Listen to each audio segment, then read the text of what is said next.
Welcome to my mini vlog. তো চলো আজ তোমাদের সঙ্গে শেয়ার করি আমার রান্নার একটা রেসিপি।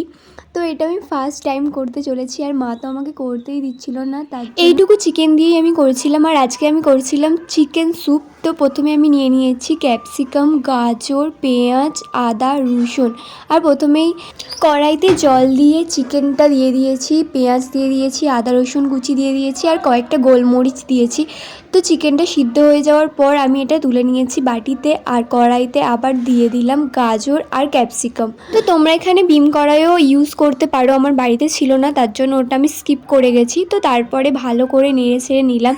আর এখানে চিকেনটাকে আমি কুচি কুচি করে আবার দিয়ে দিলাম কড়াইতে। তারপরে একটু কর্নফ্লাওয়ার দিয়েছিলাম আর দিয়েছিলাম সোয়া সস। তো কালারটা এটা বেশ সুন্দর এসেছিল। তো এখানে দেখো আমার স্যুপ রেডি, আর ভীষণই সুন্দর দেখতে হয়েছিল, বেশ ভালো লাগছিল, একদম সিম্পলের মধ্যে। তো আমি তো ফার্স্ট টাইম করলাম, আমি ভাবিনি যে এতটা ভালো হবে। দেখো মা খেয়ে রিভিউ দেবে।